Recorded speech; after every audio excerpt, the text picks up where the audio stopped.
Plus 107.5 FM tẹ́ bá wojú aago yín ẹ rí i pé àsìkò tá à ń gba àwọn àlejò wa wọlé rèé lórí ètò Ojútáyé Ojútáyé ojú tó lé ojú tó kò síbi tọ́wọ́ jèrè tiwa ò tó àwa kó Elédùmarè ọba ló ń fún wa ṣe ṣé bẹ́ẹ̀ kúkú mọ̀ pé jákèjádò àgbáńláyé ó ní kòkòrò burúkú ni ló ti ń ṣọṣẹ́ káàkiri kòrókòrò COVID-19 coronavirus gbogbo ẹ̀ ohun kan ṣo náà ló ń jẹ́ bẹ́ẹ̀ tó wá kó gbogbo èèyàn sí ìpàyàpọ̀ láti ìgbèrí òkun títí dé gbèrí ọ̀sà ni wọ́n ti ń lọ sá kíjokíjo kiri o àwọn orílẹ̀-èdè tá a tiẹ̀ tó wá ń wò pé àwọn lálágbára tí gbogbo wa ń bẹ̀rù àwọn náà tó wá bẹ̀rẹ̀ sí ní bẹ̀rù ó wá túmọ̀ sí pé àjùlọ òpin síbi kankan ṣé kòróró tiẹ̀ kó máa dẹ́rù bàrù Amẹ́ríkà ṣùgbọ́n àjùlọ Ọlọ́run nìyẹn àmọ́ ó tabá ẹ̀ka lọ́lọ́kan òjọ̀kan ó tabá ẹ̀ka ètò okòwò ètò ọrọ̀ ajé ètò ẹ̀kọ́ ètò ìlera táwọn tí àwa wà níwájú torí pé kíni bí gbogbo ẹ̀ka yòókù bá náà kó gbá wọlé ẹ̀ka ètò ìlera ò lè rí gbà kó wọbi kankan o ọ̀dọ̀ wọn náà là ń rù lọ àwọn ìjọba ń gbé ìgbésẹ̀ lọ́lọ́kùn òjọ̀kan pé àlè máa bá a báyìí lọ gbogbo nǹkan tá a gbé tì pa ó di dandan ká ṣí wọn kí dàgbàsókè lè máa bá àwùjọ ní sísẹ̀ǹtẹ̀lé wọ́n wá bẹ̀rẹ̀ wọ́n kọ́kọ́ ní wọ́n dẹ̀wọ́ òfin kónílé-gbélé tẹ́lẹ̀ rí gbélé ni wọ́n fún wa láàyè ká máa jáde láwọn àsìkò kan sí àsìkò kan ìgbà tó tún ṣe o wọ́n tún fi àwọn ọlọ́jà kún ọlọ́jà oúnjẹ ẹ̀yin lẹ lọ́jọ́ báyìí ẹ̀yin ọlọ́jà tí kì í ṣe tó lóúnjẹ ẹ̀yin lẹ lọ́jọ́ báyìí àwọn ẹ̀ka tó kù wá wò pé ṣé kò ní kàn àwọn náà ni wọ́n ní kúkú máa kàn yín ọjọ́ kẹjọ oṣù tá a wà yìí wọ́n máa ṣe ẹ̀ka ìgbòkègbodò ọkọ̀ òfurufú lábẹ́lé ètò tí wàá ń lọ pé nǹkan kan ṣe pàtàkì fún ìdàgbàsókè àwùjọ òun ni ètò ẹ̀kọ́ àwọn òbí alágbàtọ́ olùkọ́ àwọn onílé ẹ̀kọ́ àwọn akọ́ṣẹ́mọṣẹ́ alẹ́nulọ́rọ̀ ní ẹ̀ka yìí gbogbo náà wà ń wò pé ṣé a máa sọ pé odindi ọdún kan á kàn lọ bẹ́ẹ̀ àwọn ọmọ ò ní kàwé ni ìjọba náà ni àwọn náà ń wò ó wọ́n ti wá dájọ́ sọ́nà ẹ̀kọ́ kan tá à ń yọ sẹ̀lẹ́kù ni wọ́n fẹ́ fi ṣe ìyẹn ni pé ọ̀kọ̀ọ̀kan báyìí wọ́n fẹ́ máa jọ àwọn wọ́n kọ́kọ́ gbé ìpele àwọn akẹ́kọ̀ọ́ tán wà ní ìpele àti bọ́ sí ìpele ẹ̀kọ́ mìíràn bí àwọn ilé ẹ̀kọ́ alákọ̀ọ́bẹ̀rẹ̀ kíláàsì kẹfà tó fẹ́ wọ ilé ẹ̀kọ́ girama kíláàsì mẹ́ta àkọ́kọ́ onípele kẹta JSS 3 tó fẹ́ bọ́ sí ìpele tó tún ga SS àtàwọn SS 3 táwọn náà fẹ́ fi ẹnu ètò ẹ̀kọ́ ìwé mẹ́wàá tì wọ́n máa gbáradì láti lọ sí fásitì wọ́n ní àmúṣe torí pé West Africa Examination Council kì í ṣe Nàìjíríà nìkan náà wà àwọn orílẹ̀-èdè yòókù náà wà bẹ́ẹ̀ ó dẹ̀ já kún ọ lọ́wọ́ àwọn kan wá ní ṣé nǹkan tẹ́ fẹ́ ṣe yìí ṣé kò ní mú wá lómi ó lè mú wá lómi o wọ́n wá bẹ̀rẹ̀ sí wo àwọn tó ní nǹkan ṣe ní ẹ̀ka yìí wọ́n pọ̀ dáadáa ara wọn láti rí àjọ NUT Nigerian Union of Teachers ti ẹ̀ka ti ìpínlẹ̀ Èkó níbí báyìí ó ní bá ṣe máa ń kí àwọn àlejò wa pé wọ́n káàbọ̀ sórí ètò Ojútáyé àkọ́kọ́ kí wọ́n káàbọ̀ sórí ètò Ojútáyé àtúnṣe wà dárúkọ wọn.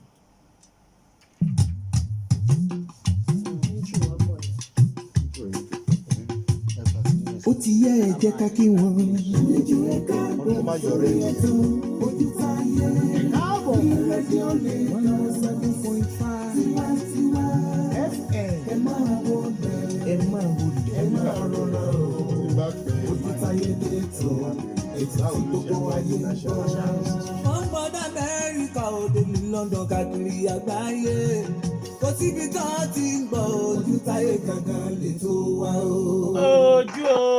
Ojútáyé àlejò wa ti wà ní ìkálẹ̀ alàgbà Bùnmi Oyèsànyà NUT Publicity Secretary Lagos State Wing ti ẹ̀ka ìpínlẹ̀ Èkó ń bíbá yìí ẹ̀ka àárọ̀ sá o. ẹ̀ka àárọ̀ olóòtú. àti gbogbo ilé àtọ́kùn ilé la wá.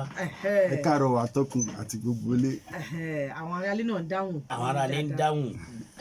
alàgbà Bùnmi Oyèsànyà àwọn ni alukoro ẹgbẹ́ àwọn olùkọ́ni ilé wa ẹ̀ka ti ìpínlẹ̀ Èkó ti wà níbí ẹ̀rí pé ìwọ wá gbẹ́jà ńlá lónìí bàbá wa ẹ jẹ́ ká kọ́kọ́ wò ná COVID-19 ètò ẹ̀kọ́ kí ni wọ́n fi jọra kí ló so wọ́n pọ̀.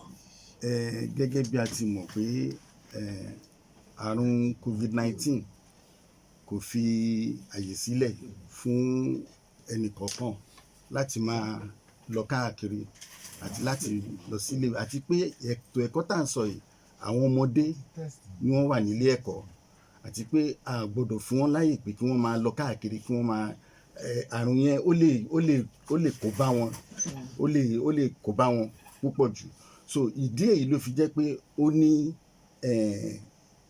ní impact lórí ẹ̀kọ́ àwọn ọmọdé. Ó dáa ẹ wá jẹ́ ká wò ó nígbà tí ẹ̀ ń sọ̀rọ̀ covid-19 ká tẹ̀ kọ́kọ́ béèrè nù torí àwọn ọmọ yìí náà lọ ní pé ká béèrè lọ́wọ́ yín pé ṣé covid-19 yẹn pàpà ṣó lè mú àwọn ọmọ kékeré ká kọ́kọ́ bẹ̀rẹ̀ bẹ́ẹ̀. Gẹ́gẹ́ bí àwọn dókítà tí wọ́n ṣe fi tó wa létí àti àwọn ẹ̀kọ́ tí wọ́n ń kọ́ wa wọ́n fi yé wa wípé covid-19 tí à ń sọ yìí pé ó lè mú àwọn tí wọn ò bá ní immunity tí a pè ní immunity tí wọn ò bá ní ó lè tètè mú wọn àwọn gẹ́gẹ́ bí ọmọdé àti àwọn arúgbó so ìdí rẹ̀ ló ṣe jẹ́ pé ó yẹ ká mójútó àwọn ọmọ yẹn. Ó dáa ẹ wá jẹ́ ká tẹ̀síwájú bí awuyewuye ṣe ti wá ń lọ báyìí wípé àwọn ọmọ kọ́ wọlé o kọ́ ṣe léyìí o kọ́ ṣe tọ̀hún ẹgbẹ́ yín gẹ́gẹ́ bí tó ń rí sí àkóso àwọn olùkọ́ ní ìpínlẹ̀ Èkó pàtàkì jùlọ àwọn ìgbésẹ̀ wo lẹ ti gbé láti rí pé ìṣiṣẹ́ iléèwé ó ṣeé ṣe.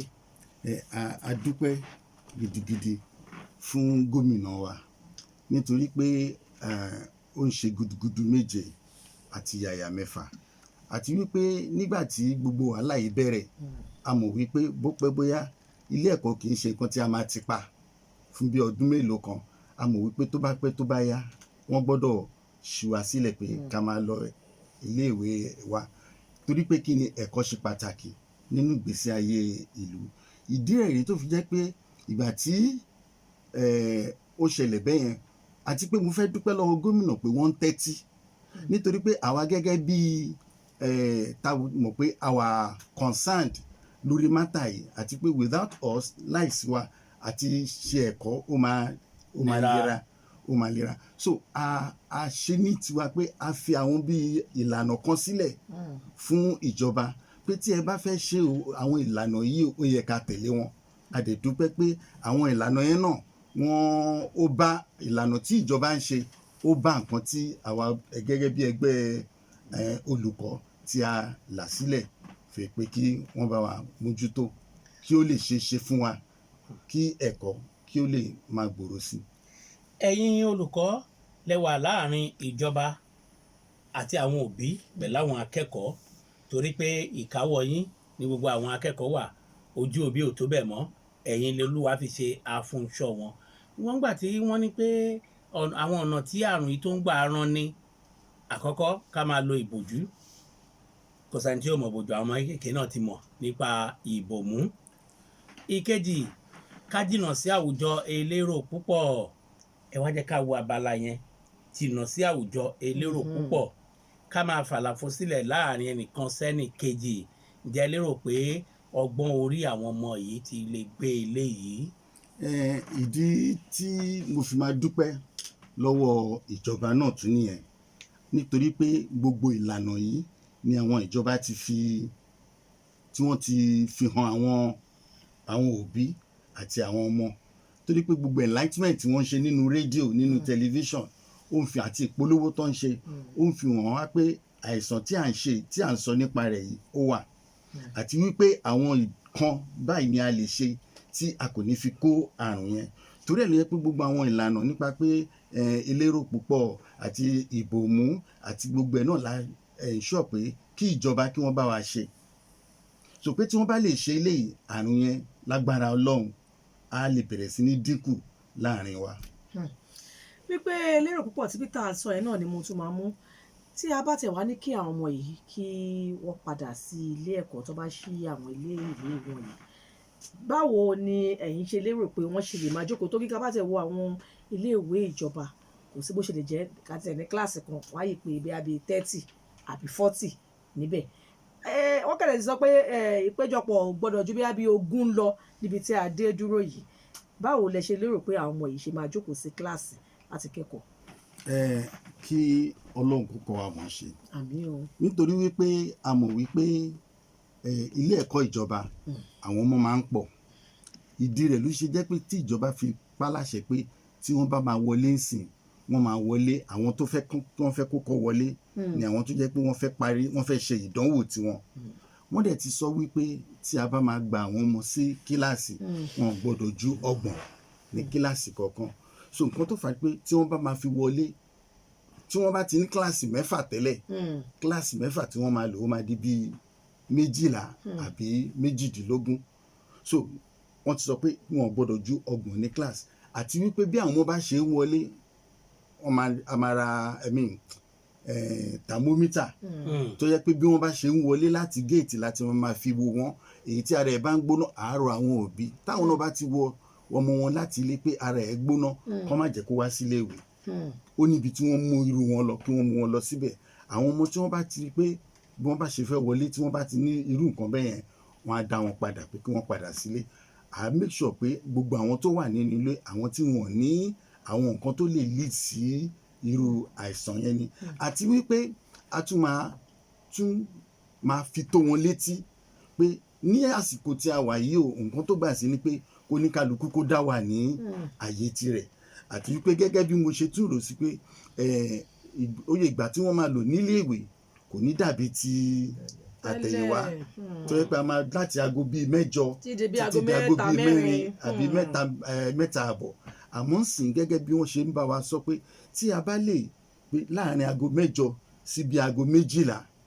àwọn ọmọ yìí ṣe mọ̀ pé àwọn ọmọ wọn ò ní ẹlòmíì ò ní agbára pé kó tó ara wọn ò balẹ̀ tó bẹ́ẹ̀ tí wọ́n bá ní ìṣẹ́jú péréte ara àbalẹ̀ wọ́n á lè tètè ṣe dẹ̀ wọ́n á lè padà sí ilé ìwé wa bí ilé wọn.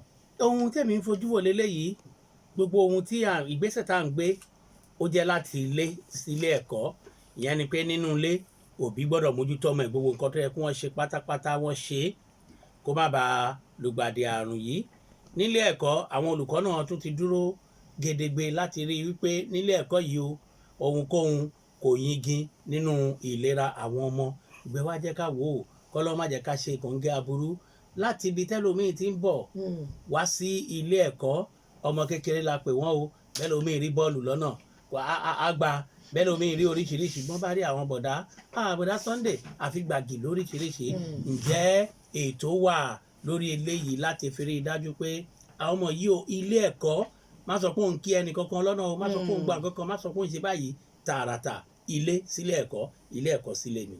ní ipa ilé yìí máa rọ àwọn òbí pé láti ilé kí àwọn náà kí wọ́n kọ́ ọmọ wọn kí wọ́n bá wọn kí wọ́n fi tó wọn létí gbogbo wàhálà tó wà nínú àrùn tí à ń sọ yìí pé tí wọ́n bá ti sọ fún wọn pé bí bó ṣe ń lọ yìí o ilé ìwé ẹ̀ nìkan tó bá ṣe é ṣe gan kò sí nǹkan tó burú jù pé kí òbí gan kó mú ọmọ ẹ̀ wá dé ẹnu ọ̀nà ilé ìwé kó make sure pé kò yà síbí kò yà sọ̀hún pé ọmọléèwé kó má lọ wà distracted pé ó lọ ń wo eléyìí ó lọ ń wo tọ̀hún so àwọn á ti fi tó wọn létí pé bó ṣe ń lọ yìí o ilé ìwé ẹ̀ ni ayé ìgbà kan lọmọléèwé máa ti kúrò nílé tó máa lọ yà lọ́dọ̀ rẹ̀ tó máa ṣe gbogbo ẹ̀. ayàsọ ní rẹsì ayàsọ ní pọpọ. so gbogbo ìyẹn sì ni kí àwọn òbí kí wọ́n ti sọ fún àwọn ọmọ wọn pé kò sí àyè fún gbogbo irú nǹkan bẹ́ẹ̀ yẹn mọ́ àsìkò táwa yìí àsìkò kó ní oníkálukú kó ṣe kí ni o kó mọ̀ wá rẹ̀ ìmọ̀ràn ẹni náà ibẹ̀ náà la wá dé yìí gangan o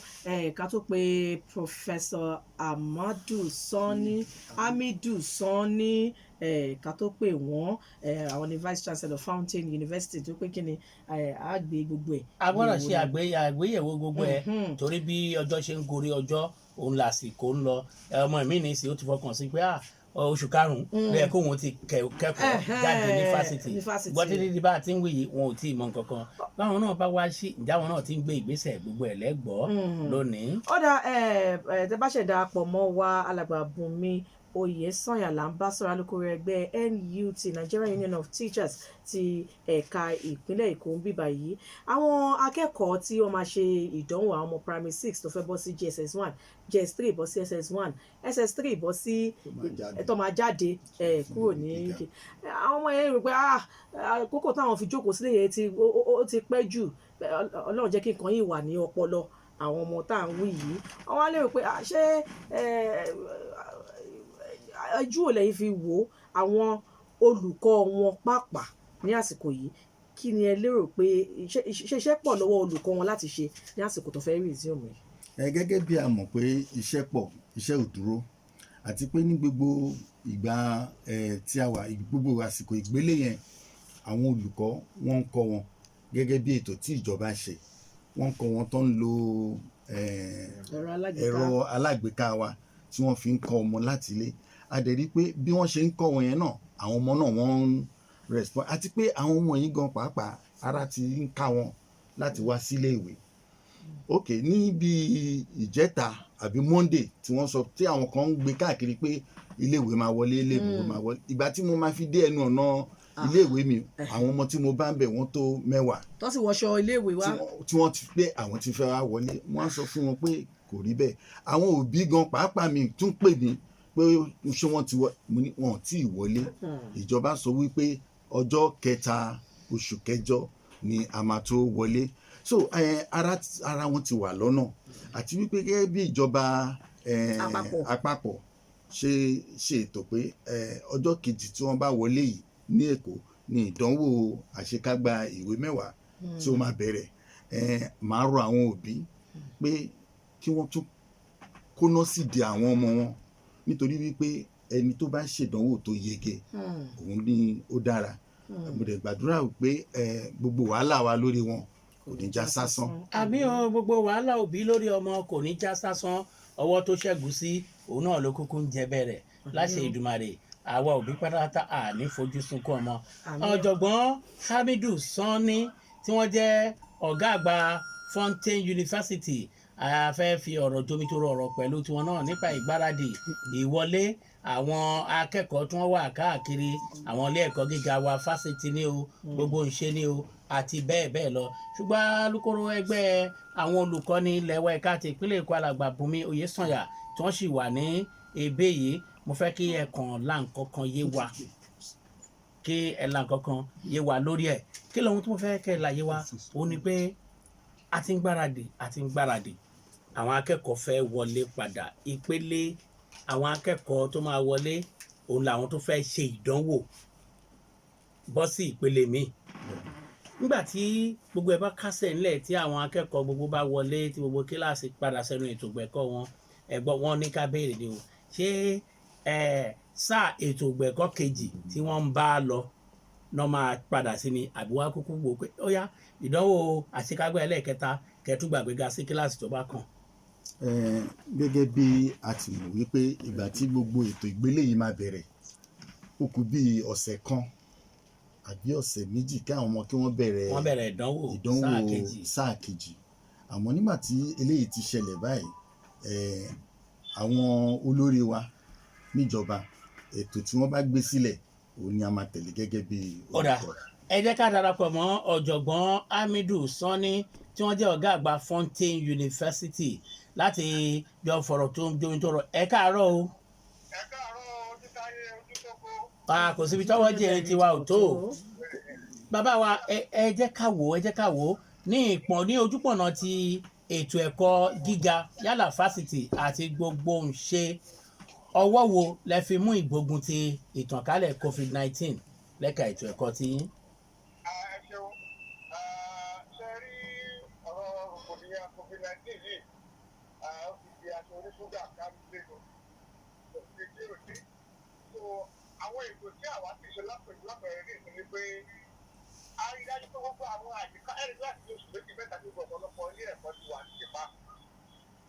Igbó ti kó síbẹ̀, gbogbo àwọn àyíká òjò tí àwọn oríṣi ètò àti òjòlá tó wà yìí. Nígbà tí lọ́dọ̀ ni wọ́n ti gòkè gbogbo àyíká ìdẹ́pàṣẹ ọ̀kọ́ ṣe bó ṣe wọ́n jẹ́ tí táwọn èèyàn lè gà jẹ́ kọ́kọ́ yà sí àkọ́kọ́ nìyẹn.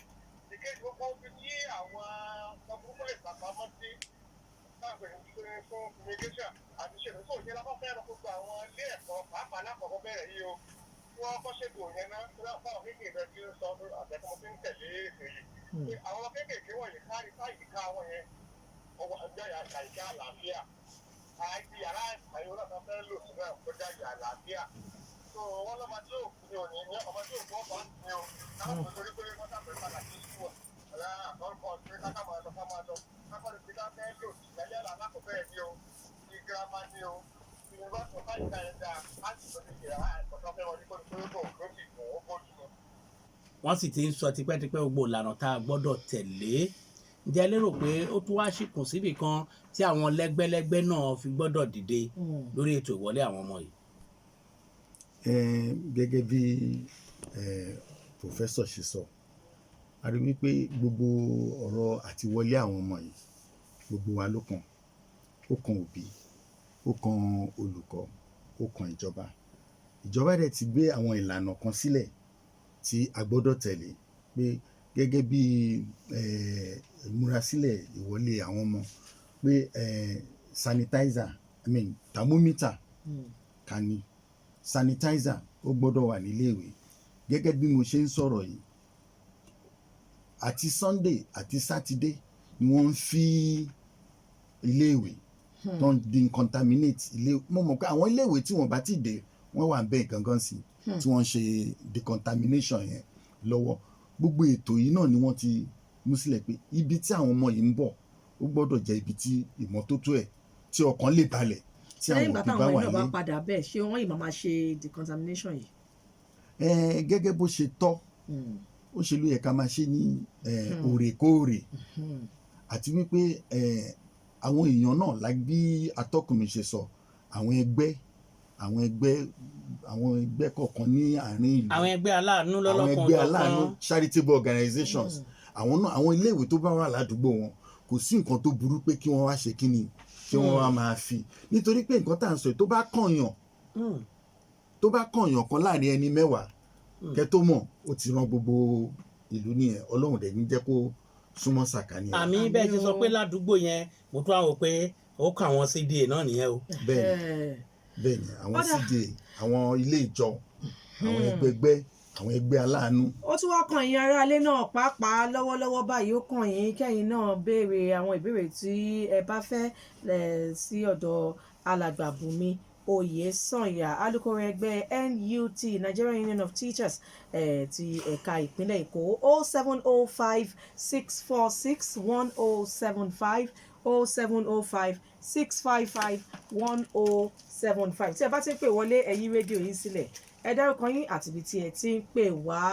Ẹ lè wò wá lórí Facebook page wa náà àti Radio Lagos Army TT, àti Radio Lagos Army TT lè ti àtẹ̀jíṣẹ́ síbẹ̀. Ẹ sì lè wò wá lórí Instagram page wa àti Radio Lagos 1075. Ẹ káàárọ̀ o. Ojútáyé. àmì ẹ ló à ń gbọ́ yín. à ń gbọ́ yín Alhaji Àjùmọ̀bí.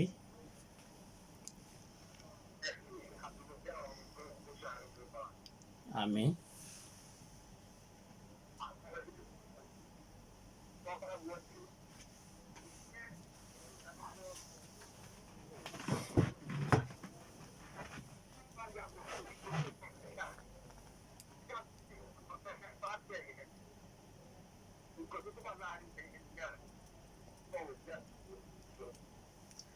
Alhaji Àjùmọ̀bí, tí ẹ bá lè béèrè ìbéèrè yín yẹn padà torí àgbọ̀ yín dáadáa. ó ń ṣe kọ̀kọ̀kọ̀kọ̀ nígbà tí ẹ ti níbẹ̀ dùn àgbẹ̀ mú fẹ́ wò pé ṣe yé pẹ́ wà lórí ọ̀pẹ tẹ̀ ń dáhùn. 07056461075 07056551075. Hello, ẹ káàárọ̀. Ọlọ́run ló ń tó. Ohun yẹn nìyẹn. à ń gbọ́. àwọn náà ń dáhùn. Peter.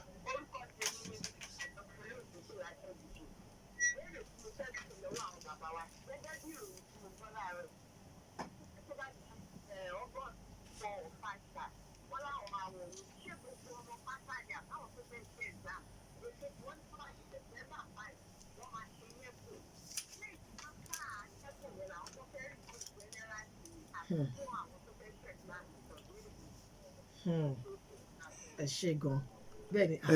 Gẹ́gẹ́ bí a ti mọ̀, a sọ wípé bí wọ́n ṣe fẹ́ kí àwọn ọmọ kí wọ́n wà nínú yàrá ìkàwé wọn bí 30 ni wọ́n máa wà níbẹ̀. Tí a bá dẹ̀ wo àwọn iléèwé wa, tí a bá tò àwọn ọmọ ní 30 wọn lè ilé yàrá akẹ́kọ̀ọ́ tó wà kò ní lè tó wọn.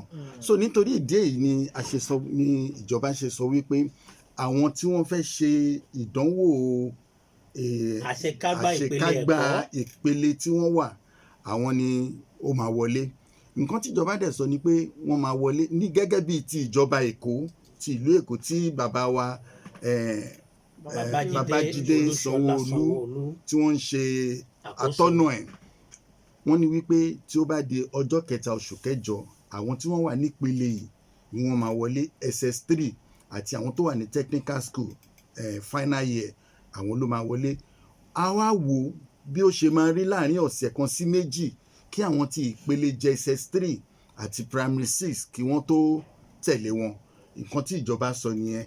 Ìjọba àpapọ̀ ni wọ́n sọ wípé ìdánwò WAEC pé ìyẹn máa bẹ̀rẹ̀ ní ọjọ́ 4 oṣù kẹjọ. So a ń ṣe mama expect timetable ẹ̀ nísìn kí ẹ̀kọ́ yìí tó bẹ̀rẹ̀. Ìjọba ń wà careful, wọ́n ń ṣe ní ìpele nítorí pé àrùn tí à ń sọ yìí àrùn tó burú ni. Ọlọ́run ló ń tó o, bẹ́ẹ̀ ṣe ń pè mí ni mò ń jẹ́. Ohun yẹn nìyẹn Kó máa lọ bẹ́ẹ̀. Àmín. À ń gbọ́ yín.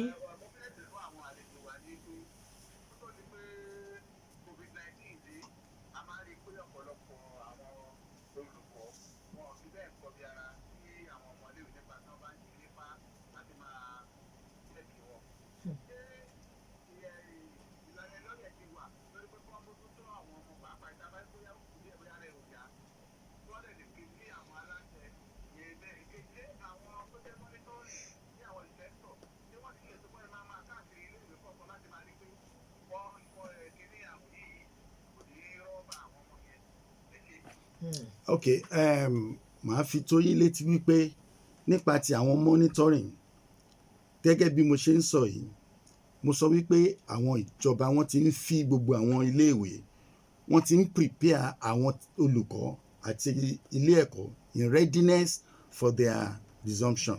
Àti wípé bó ṣe ń ṣe yẹn náà wọ́n ti ní àwọn inspectors, àwọn monitoring tí wọ́n máa lọ láti lè mọ̀ pé báwo ni ẹ ti ṣe gbáradì sí láti gba àwọn ọmọ sí iléèwé. Gbogbo yẹn ni ìjọba ń ṣe. Ok, bí wọ́n ṣe ń ṣe ní district level ni wọ́n ń ṣe ní suburb level tí wọ́n ń ṣe ní Ministry of Education level too. So gbogbo yẹn ó wà mẹ́. Then tí ọ̀rọ̀ àwọn ọmọ Ọlọ́run kó jẹ́ ká ní àlàáfíà. Àmín. A máa ń sọ wípé àwọn òbí kí wọ́n fún àwọn ọmọ wọn ní ẹ̀kọ́ tó yè kooro. Ọ̀rọ̀ ẹ̀kọ́ àwọn ọmọ kì í ṣe ti olùkọ́ nìkan, bí olùkọ́ ṣe ń ṣe tiẹ̀ àwọn òbí náà a máa ṣe. Ọmọ tí a bá ti rí wípé ara ẹ̀ ò dá, ká ṣe kí ni o, ká tètè mú lọ sí ilé ìwòsàn, ká tètè ṣe ẹ̀tọ́ tiwa gẹ́gẹ́ bí òbí.